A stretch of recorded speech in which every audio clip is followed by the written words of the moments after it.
जम्मू कश्मीर की पहाड़ी वादियों के कई जल स्रोतों में से एक है खुसल सार झील। बीते वर्षों में इसकी नहरें बांध तोड़कर श्रीनगर शहर में दाखिल होती रही हैं। हिमालय की वादियों में स्थित इस शहर को झीलों का शहर कहा जाता है।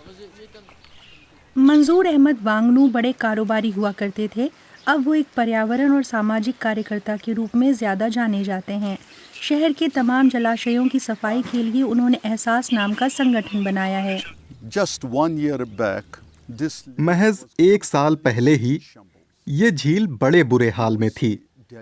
मरे हुए जानवर, पॉलीथीन की थैलियां, ये सब पड़ी रहती थीं और लोग चलते थे उस पर।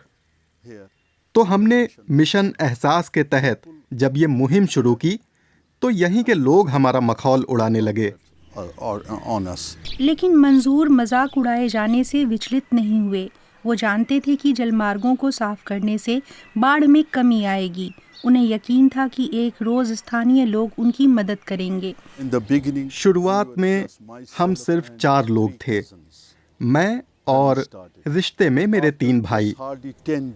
10 दिनों में ही स्थानीय लोग हमारे पास आने लगे और मदद करने लगे। यहाँ से हमने 960 ट्रक मलबा निकाला। समुद्र तल से करीब 5000 मीटर की ऊंचाई पर स्थित ग्लेशियरों का पिघला पानी घाटियों में पहुंचकर पहाड़ी नदियों के जरिए झील बना देता है। इसकी वजह से गर्मियों में खासतौर पर जलस्तर बढ़ जाता है। पिछले 40 साल के दौरान इलाके में औसत तापमान में करीब 1.5 डिग्री सेल्सियस की वृद्धि हो चुकी है। गर्मी से ग्लेशियर तेजी से पिघलने लगे हैं और नदियों में बड़ी मात्रा में पानी समा नहीं पा रहा है। वैज्ञानिक इस बारे में आगाह कर रहे हैं। जम्मू कश्मीर के एक बड़े भूभाग में करीब 12,000 ग्लेशियर हैं। हिंदू कुश क्षेत्र के मुकाबले काराकोरम को छोड़कर ज्यादातर ग्लेशियर खतरनाक तेजी से पिघल रहे हैं। कश्मीर का सबसे बड़ा ग्लेशियर कोल्हाई बेहद तेजी से खिसक रहा है। हिंदू कुश हिमालयी काराकोरम क्षेत्र में सबसे ज्यादा तेजी से पिघलने वाले ग्लेशियरों में से है। इसका मतलब है घाटी में बहुत सारे पानी की आमद। श्रीनगर के लिए ये एक समस्या है।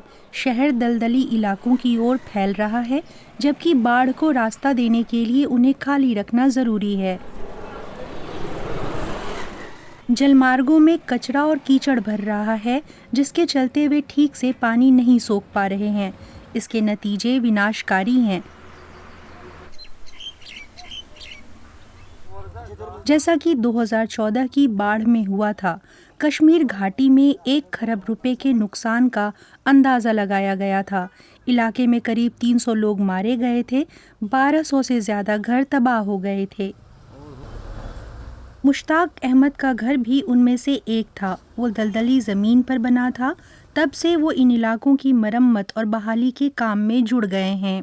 उन्होंने बाढ़ के पुराने रास्ते और दलदली ज़मीन खोज निकाली जो उफनती नदियों का पानी थाम सकें।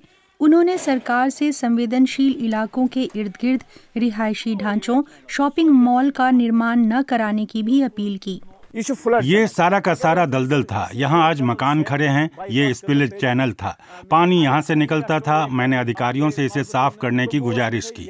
यहाँ अक्सर बाढ़ आती है। अगर पानी निकास के रास्ते साफ रहते तो हम बाढ़ में नहीं घिरते। सरकार का कहना है कि वो बाढ़ नियंत्रण उपायों को सुधारने के लिए काम कर रही है। एजाज अहमद एक कार्यकारी इंजीनियर हैं।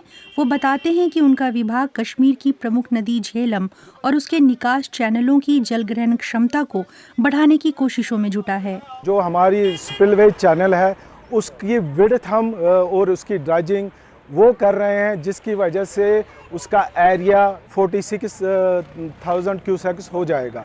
जो फ्लड बोन्स एरिया है उसका हमने बना दिया, वो नोटिफाई हो जाएगा, तो फिर उसमें कोई कंस्ट्रक्शन नहीं हो जाएगा। अपने नियमित सफाई अभियान से मंजूर वांगनू स्थानीय निवासियों को भी प्रेरित कर रहे हैं। वो मानते हैं कि घाटी की बाढ़ की समस्या से निपटने का यही एक तरीका है। स्थानीय लोगों की मदद से उनका लक्ष्य इलाके के इकोसिस्टम और उसकी अहमियत को बहाल करने का भी है।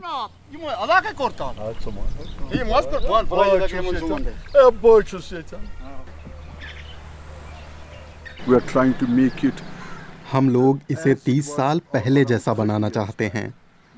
यहाँ गोल्डन फिश मिला करती थीं। लड़के तैरते हुए मिल जाते थे और दुनिया भर से सैलानी उमड़ के आते थे।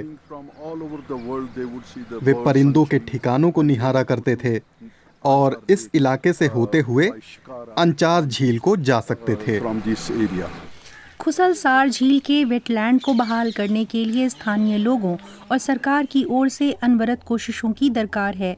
उसका नतीजा बड़ा होगा, बाढ़ के असर में कमी आएगी और ये असाधारण जल क्षेत्र फिर से जीवंत हो उठेगा।